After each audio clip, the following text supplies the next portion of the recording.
Students, another video for you. This is Spring 10. The video is going to be called Spring 10, and by now you should have already watched Spring 1 through 9. We're on Chapter 3, and we left off talking about Continental Drift and this man here, Alfred Wegener. Okay, Alfred Wegener used 4 lines of evidence to support his theory of continental drift, and that was back in 1912. Please don't forget that. Okay, 4 lines of evidence are that the continental fit. That means the fit of the continents fit together like pieces of a jigsaw puzzle, and people have known that for a long time. But Wegener came to a conclusion that makes absolute sense, as you'll see. The second thing is rock sequences and mountain ranges were used to support his theory of continental drift. The third line of evidence he used was glacial evidence. And the fourth line of evidence he used was fossil evidence. So these are the 4 lines of evidence that Alfred Wegener used to support his theory of continental drift. Let's go over them one at a time. First one is continental fit. I'm sure you've noticed that the continents fit together like pieces of a jigsaw puzzle. In the 1500s, the Portuguese sailors started to explore. Spanish explorers, Chinese explorers, Arab explorers started to map the coastlines. Later on, the French would do it, some mapping of the coastlines, but the coastlines were really mapped out in detail during the times of the British Empire. And eventually people started to notice, hey, the continents do fit together like pieces of a jigsaw puzzle. I noticed that when I was a kid. I was a kid back a long time ago, and this was in the 70s, and I had a map of the world on my wall in my room, and I looked at the way the continents fit, and I cut them out and I put them together, and so I noticed it as well. As many young boys are, they think their dad knows everything, and my dad happened to be a PhD scientist, so I thought he knew everything. And so I said, Dad, why do the continents fit together like pieces of a jigsaw puzzle? And he said, his exact words were, I don't know, Arthur, but take out the garbage and go up on that ladder and get the leaves out of the gutter. And then later on, when you're done, help me weed the yard. That was not very satisfying to me. So anyway, back in the 70s, a lot of you are millennials, so you don't remember what it was like before the internet.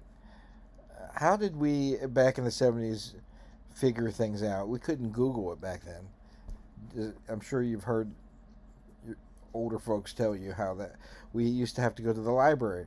So I rode my bicycle to the library, asked the librarian about it, and she gave me the book, Alfred Wegener's book, and I saw this and I was amazed. Look at that. All of the continents fit together like pieces of a jigsaw puzzle.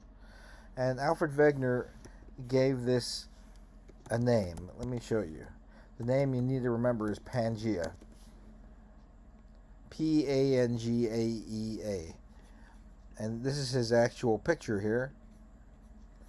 And the way Wegener put it is, if all of the continents fit together like pieces of a jigsaw puzzle, it's just as if you were to take the ripped up pieces of newspaper and match those torn parts of the newspaper together. And if you see that the line, no, actually it would say it like this. If you see the lines of print, they move smoothly across the continents, they must have once been together, yeah? Das ist written, my friend. Anyway, so He said if the continents fit together, they must have been together, and we now know that they were together 250 million years ago. And if they're not together now, what must have happened next is the continents drifted apart to their present day positions. If you think about it, that's the only logical conclusion. And so Wegener used the jigsaw fit of the continents to support his new theory that the continents moved. Permanentism is wrong. The Earth is changing. It's evolving. Second line of evidence Wegener used to support his theory of continental drift. By the way, in lab you're going to be looking at these two different continents. I think it's Africa and South America, and figure out how fast did they move apart. And I think North America and Europe, you're going to figure that out too. And so we'll talk about that later, but in lab you're going to learn more about continental drift. Second line of evidence Wegener used was matching rock types. Okay, this is from your book, but I'm going to show you something even more convincing than from your book. So I haven't met y'all, and I really wish I could have instead of having to do this remotely. I don't like doing teaching like this through YouTube, but I don't really have a choice. But I'm guessing that most of y'all are probably from Tennessee and Kentucky, and have grew up around the Appalachian Mountains. So I think that a more appropriate example of matching rock types is to show you something that you could relate to. Okay, let's take a look at this diagram here. Here's our beautiful Appalachian Mountains, going all the way up from Newfoundland and Canada, down here throughout the southeast, throughout New England, the Appalachian Mountains. Beautiful mountains. It's one of the things I love about Tennessee is these beautiful mountains. Well, guess what, ladies and gentlemen? When you go to the United Kingdom, the United Kingdom is England, Scotland, Wales, and Northern Ireland, you're going to be amazed. You're going to see rocks that look just like here in Tennessee. I remember when I went to England, and I took the train north to Scotland, and I fell asleep on the train, and I looked out the window, and when I woke up, I thought I was in Tennessee. The rocks are exactly the same. The mountains look exactly the same in Scotland as they do in Tennessee, and in northern England, and in Ireland. How can that possibly be? Well, if you go even further north to this beautiful country of Norway, the mountains they're the same rocks, and they look just like the Appalachians. How can that be? Well, if you believe in permanentism, you'd have to say that somehow the same mountains formed in all of these different locations. Doesn't make too much sense. If you put the continents together, then lo and behold, the picture is much clearer. Let me show you. So here's the Appalachians, here's the British Isles, and here's Norway. Put the continents together, and you can see that this was once one continuous mountain range. In reality, these mountains here in Norway are the northern part of the Appalachians. The central part of the Appalachians is in the UK, and the southern part is in the United States and Canada. When the continents drifted apart, then they separated. So think about it, ladies and gentlemen. This makes absolute sense. You put Pangea together, the mountain range is whole and continuous, and then they separated as the continents moved. If you believe in permanentism, you'd have to say the same geological processes occurred here in North America, and thousands of miles away at the same time, the same geological processes occurred, and then all the way up here in Scandinavia, the same geological processes occurred at the same time, forming the same rocks. That does not make any sense, does it? Third line of evidence to support Alfred Wegener's theory of continental drift is glacial evidence. We find glaciers are thick accumulations of ice, like we have up in Greenland and Antarctica and northern Canada, where even during the summer there's hundreds of feet of ice covering up the land. And wherever you have ice, it makes geologic features that any geologist can recognize. Certain types of sedimentary rocks, especially conglomerates and breccias, form from ice. You see scratch marks on the ice because the ice carries gravel and sand, and it makes scratch marks called striations on the rocks. Well, we find these glacial deposits in southeastern South America, southern Africa, Antarctica, southern Australia, and southern and central India, in rocks that are 245 million years old. Well, if you believe in permanism, you have to explain the fact that you have glaciers, hundreds of feet of ice are forming in India. And growing up in my home state of New Jersey, I met a lot of Indian Americans. And they tell me that it's tropical in India. And up here in South Africa, it's hot. How can ice form so close to the equator? That does not make any sense. But if you believe in permanism, you have to explain that. On the other hand, if you put Alfred Wegener's Pangaea together, look, these glacial deposits are one continuous ice body right on the South Pole. I think you can see that the glacial evidence supports the fact that the continents were once together. And they are no longer together. They have drifted apart to their present day positions. Some of these places close to the equator. I had a friend, his family is from India, but he's an American. His family's from India, and he's from this place called Rajasthan, up here in India. He told me that it's hot there. There's no way ice could form there. Of course it can't form there. It did 245 million years ago because the South Pole, these continents were located closer to the equator 245 million years ago. Fossil evidence also shows, supports Wegener's idea. And rather than go to look at the newer fossil evidence, fossils are evidence of past life, let's look at Wegener's original data. He looked at 4 different species. Mesosaurus, we'll talk about this later on, but Mesosaurus was a very large marine reptile, sometimes 20-30 feet across. Cyanognathes, large lizard-like creature. A full-grown male would get 8 to 10 feet long.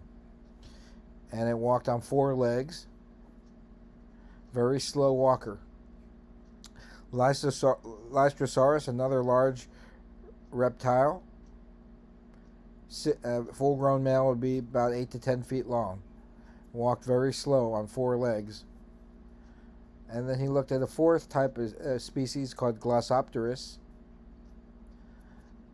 Glossopteris is a fern plant.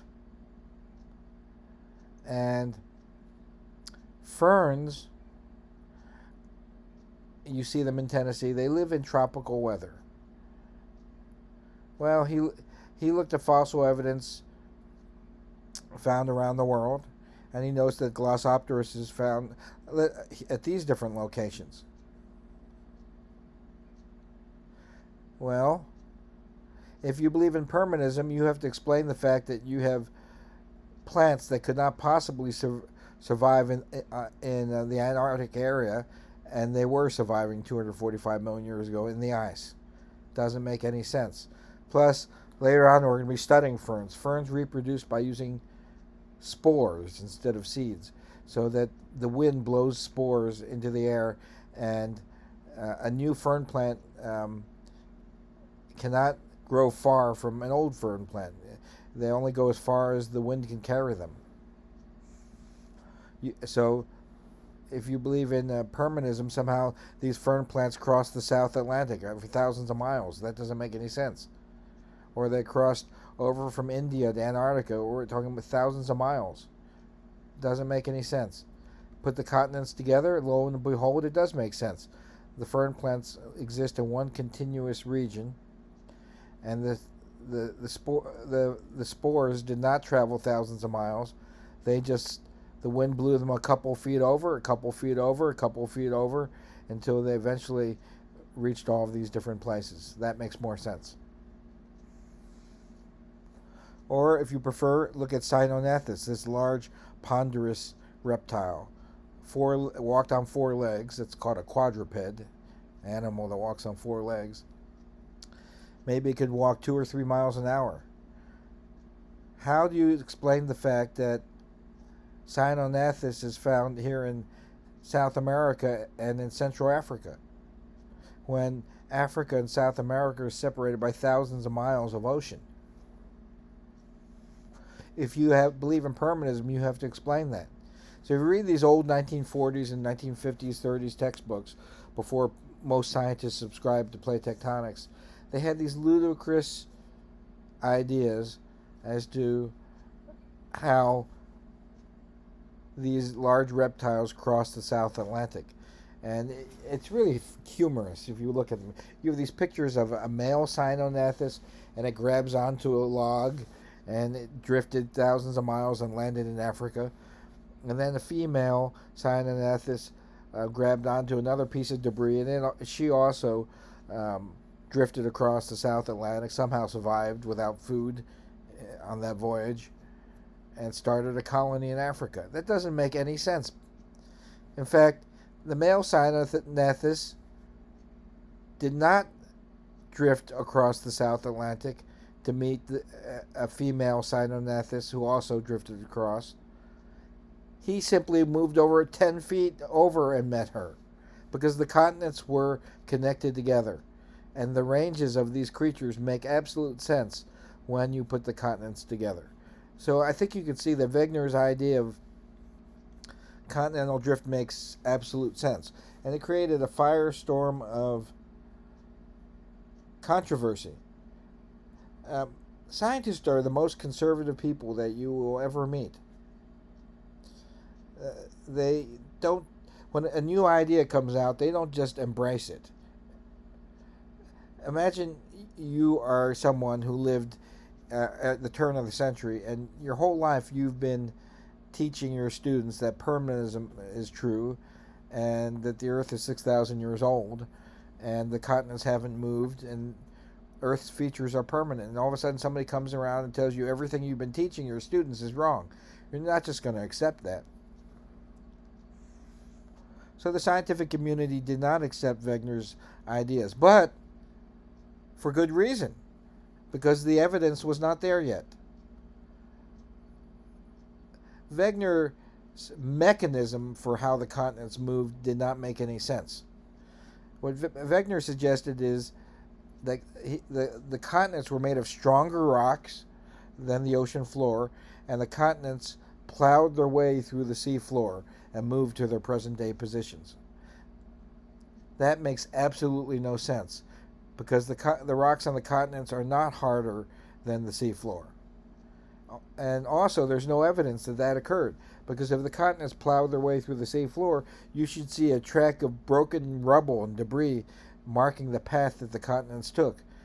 That evidence does not exist. Second reason why scientists rejected Wegener's idea was that Wegener proposed that the driving force for the movement of continents, or continental motivation as they called it back in those days, was the gravitational pull of the moon. caused the continents to plow their way through the seafloor. Physicists and astronomers quickly noted that the gravitational pull of the moon is thousands of times too weak to do that. So yes, most scientists rejected Wegener's new idea, and rightly so, because the mechanism was not there. How do the continents move? However, as I had shown you, those 4 lines of evidence are very powerful. So a minority, maybe 10 to 20% of geologists did believe the continents had moved, whereas perhaps 80-90% believed that the continents did not move and the Earth's features were permanent. This would all be solved by the technology that was developed between World War I and World War II. So there's no way to talk about how we got to plate tectonics in 1967 from Continental Drift in 1912 without talking about history. So briefly, for this video, I'll just start off by telling you that 1912 was during the Great War. World War I was going on. Germany was run by a monarchy called the Hohenzollern monarchy, and the Kaiser was the king of Germany, Kaiser Wilhelm. World War I began in 1914. And Wegener, doing his patriotic duty to his Vaterland, to his country, joined the Imperial German Army. He served as an artillery spotter, and so during the trench warfare, he would go up in a balloon and look down at the French and English and American troops and call for artillery fire on them. I can relate to that because when I was in the Army, I was a forward observer, and I had to do something similar with modern equipment. But what this meant is that Wegener could not collect more data to support his theory of continental drift because he was too busy with what was going on in the war. A technology, however, was developed during World War I that would lead to the mapping of the sea floor. And that's the development of U-boats, otherwise known as submarines. Most people, when they think about U-boats, they think about World War II, but they were developed in World War I. The Allies, meaning the United States, France, Britain, and Japan, decided to put a blockade around Germany and Austria-Hungary and the Ottoman Empire, who were the Central Powers, and so that shipments of raw materials and goods could not reach mainland Europe or the area around Turkey. The Kaiser asked the German Navy, called the Kriegsmarine, to develop a technology to break through the blockade. Remember, this is back during 1914 to 18. So this was a different world. It's not like today. Back in the early part of the 20th century, the British Empire occupied 25% of the globe. They used to say that the sun never set on the British Empire.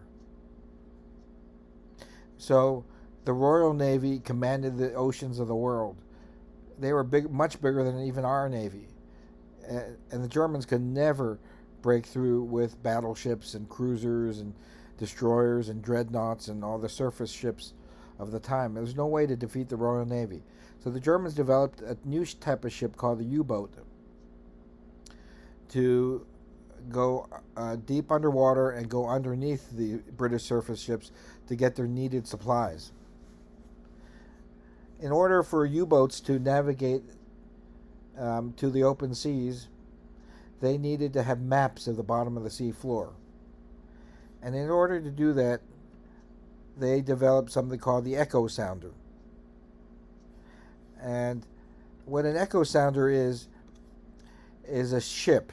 It's a small ship with a tow line going a couple hundred yards behind the stern of the ship, and then they would set off an explosive. And the explosive waves, the waves from the explosives would hit the seafloor and then come back and be recorded by a device called a hydrophone. I'm sure you remember from physics, velocity is equal to distance divided by time. Well, we know the velocity of these explosive waves at 1,500 meters per second. We know the time it takes for the waves to touch bottom and come back with a stopwatch. And therefore we can solve algebraically for the distance to the bottom of the sea floor. So we can make measurements to see how deep the water is every place where we set off an explosive through these echo sounders. By doing this over and over, the Germans developed primitive maps off of northern Germany in the Baltic Sea and going off all the way to the English Channel and the Irish Sea and even to the North Atlantic and the South Atlantic. And therefore they could navigate and successfully avoid British ships who are trying to sink them using ships called destroyers and other things called depth charges. So this technology of the U-boat and the echo sounder led to the beginning of making maps of the bottom of the sea floor. And that would lead to us being able to determine whether Wegener's right, whether or not continental drift works or not. The jury was still out.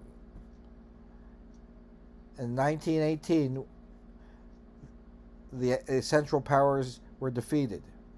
Germany, the Ottoman Empire, and Austria-Hungary, which doesn't exist anymore, it's become Austria and Hungary, surrendered. And they were forced to sign something called the Treaty of Versailles. And we'll talk more about the Treaty of Versailles and go all the way up to World War II and beyond in the next video.